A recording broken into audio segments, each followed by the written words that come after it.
en nuestra identidad vasca es importante en el sentido de que tanto el ordenamiento jurídico que se estableció en la época andalusí como la cultura de tipo material e inmaterial que produjo el efecto de crear una civilización islámica en Hispania, en la península ibérica, trajo una consecuencia, una transformación en el modo de relacionarse de todos los pueblos, las culturas, y ayudó a estos pueblos y estas culturas a vivificarse, ¿no? Entre ellas, Euskal Herria, nuestra cultura vasca, pues alcanzó digamos un cenit desde el punto de vista cultural y político en aquella época, basado en el gran desarrollo que tuvo desde el punto de vista económico, político, cultural, el Valle del Ebro, con Saracusta o Zaragoza, ¿no? La ciudad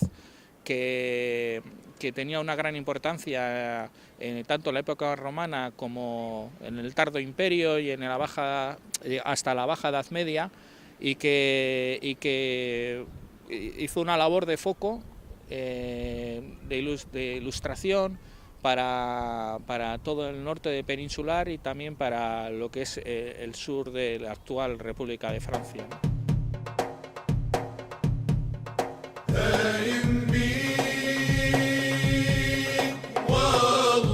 Muhammad, que realmente es el profeta del Islam, como han sido muchos otros profetas y mensajeros. Esta religión ha sido mandada, enviada a la humanidad, al universo entero. Por eso existen musulmanes árabes, musulmanes no árabes. De hecho, los musulmanes árabes son solamente una minoría dentro del mundo islámico. Dentro de todos los países musulmanes, el 20% son países árabes. Otra cosa es que se transmita más o que hagan más ruido, pero realmente son solamente una minoría. Aquí, por ejemplo, en nuestra realidad podemos encontrarnos con musulmanes magrebíes, con musulmanes argelinos, que sí son árabes, pero también existen musulmanes que no son árabes y que son magrebíes también, que son la etnia bereber, que son, luego también tenemos a musulmanes pakistaníes, que son países tradicionalmente musulmanes, que aunque no sean árabes, pero luego también tenemos a musulmanas conversas, que son autóctonos, nacionales y que son de aquí de toda la vida. Por ejemplo, la referencia del musulmán en Alemania es el turco, la referencia del musulmán en Inglaterra es el pakistaní, pero aquí la referencia es el magrebí porque por una cuestión migratoria, debido al fenómeno de la migración. Por eso, cuando hablamos de musulmanes, tenemos que saber de qué musulmanes estamos hablando, de qué colectivo.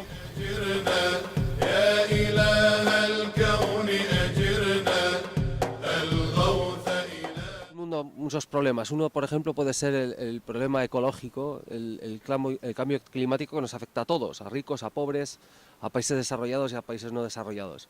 Si hubiese un grupo ecologista extremo que justificara la violencia para salvar el planeta, todo el mundo diría que están locos. Bueno, lo mismo sucede en el Islam. Es decir, que el Islam en sí lo que quiere es el beneficio de la sociedad, el beneficio de las personas y de la sociedad.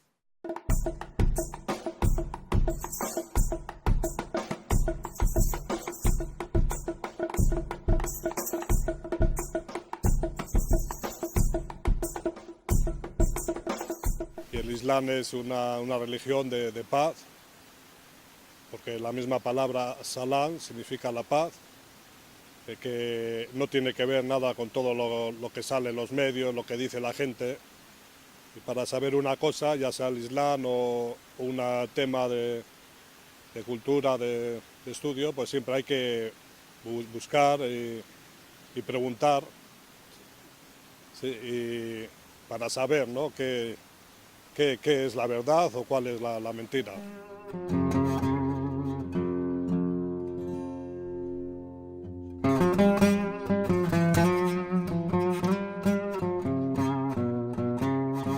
Por otro lado, también hay una construcción social que se ha hecho del Islam y eso también es importante transmitirlo, porque yo le suelo llamar un Islam interesado, una construcción social que se ha construido desde el exterior, no desde el Corán, no desde un punto de vista coránico, sino por ciertos intereses geoestratégicos, geopolíticos, que no voy a meterme ahora en esas cuestiones, pero sí que llamo a la reflexión a la hora de hablar de este Islam construido. Por eso se podría hablar de un Islam basado en el Corán y de una construcción social que se ha hecho del Islam, y también de un Islam popular, que es un Islam practicado por gente musulmana a su modo de ver.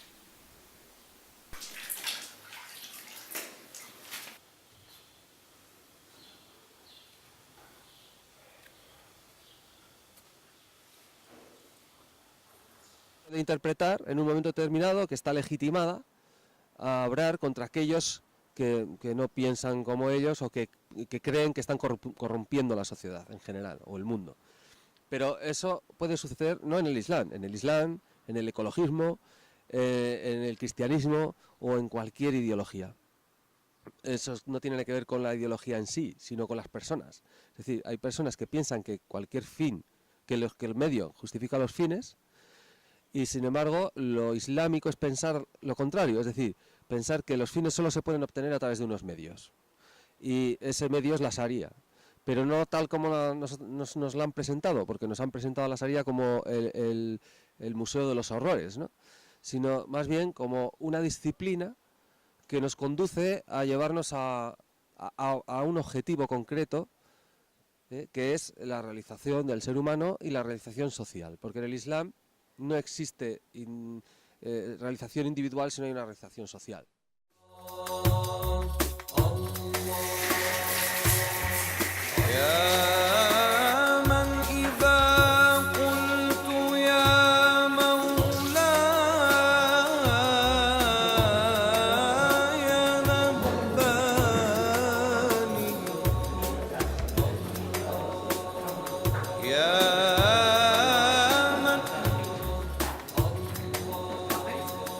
Habría que resaltar que el machismo es un fenómeno universal, que afecta a todas las mujeres del mundo. Las sociedades musulmanas no son una excepción. La mujer musulmana no somos una excepción dentro del sistema patriarcal en el que vivimos las mujeres. Por eso es muy importante hacer un análisis profundo para analizar este fenómeno. No podemos culpar al Islam de todo, porque el Islam, si partimos desde una base coránica, desde una base de cómo el profeta Muhammad, el profeta del Islam, la paz sea con él, transmitió el Islam, entenderemos que ahí hay muchos factores que no tienen nada que ver, que son factores culturales, que son factores políticos, que son factores de tradiciones o factores de, por ejemplo, una mala lectura, una mala interpretación de algún dicho del profeta o de algún versículo coránico. Pero realmente las mujeres musulmanas defendemos el Islam y vemos en el Islam pues una religión empoderante, una religión igualitaria. De hecho, si no fuera así, las mujeres musulmanas nos cuestionaríamos muchísimas cosas. De hecho, lo hacemos. Es importante que el ser humano cuestione todo lo que no entienda bien.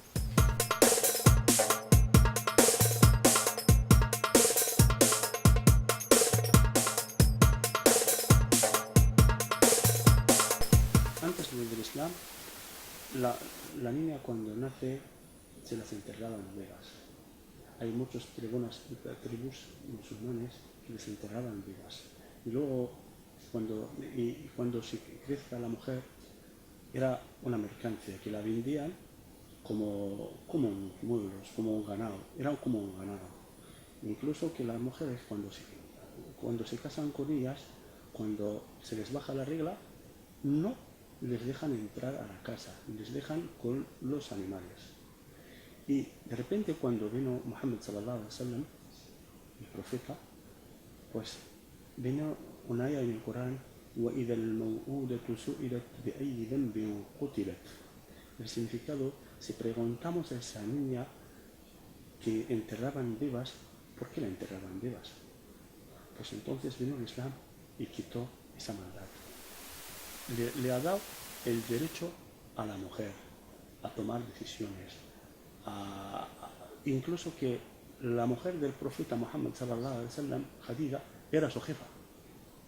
Pues entonces trabajaba y colaboraba en todas las tareas de la vida.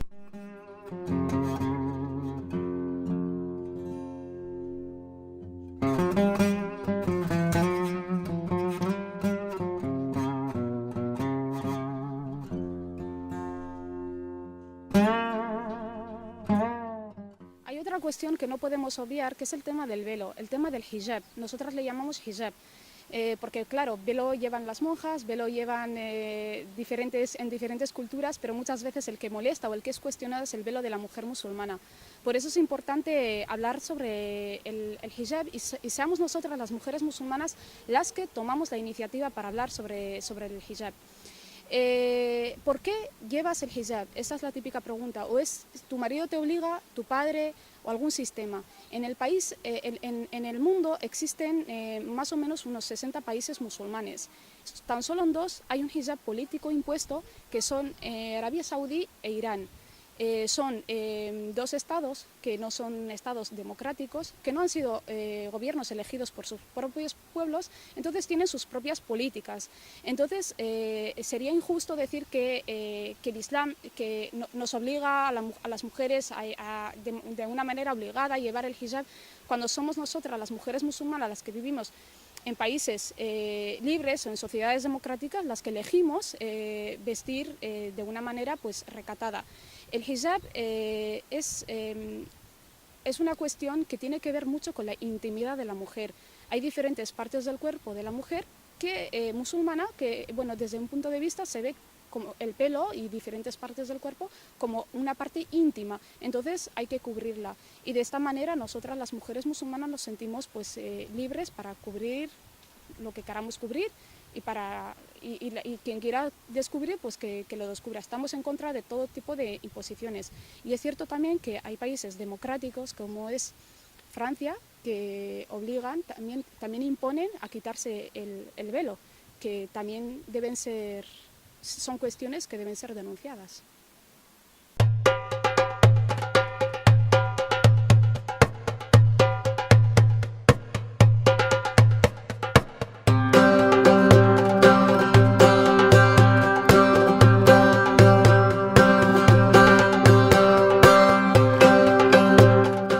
La pregunta que se tiene que hacer una persona que opina que el Islam fomenta la violencia política es ¿por qué no la ha fomentado antes? Es decir, ¿por qué esto sucede justo ahora, ¿no? Y dirá, no, pero sí siempre ha existido. No ha existido. El Islam realmente ha vivido en paz con Occidente, salvo cuando Occidente le ha atacado, por ejemplo en el tema de las cruzadas.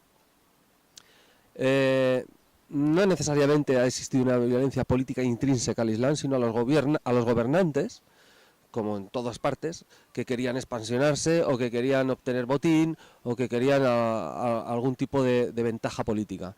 Pero eso no es intrínseco al Islam, sino intrínseco al ser humano y sobre todo a la codicia del ser humano, que es lo que provoca todas las guerras. Por eso yo creo que las religiones lo que hacen es siempre justificar desde el punto de vista ideológico un ímpetu que es mucho más básico y que tiene que ver con la codicia, que es el leitmotiv de todas las guerras, que luego, pues, por supuesto, se justifican por mil motivos y uno de ellos es el religioso.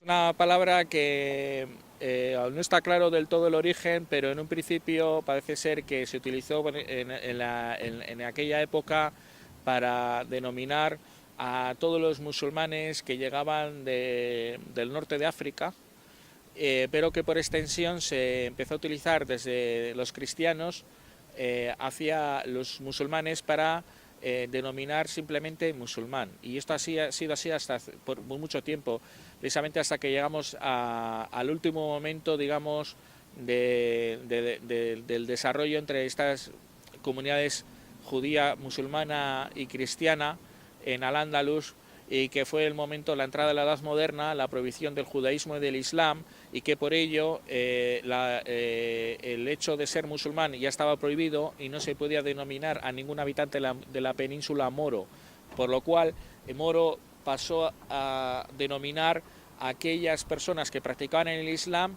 pero fuera de la península, principalmente en Berbería o en el norte de África, ¿no?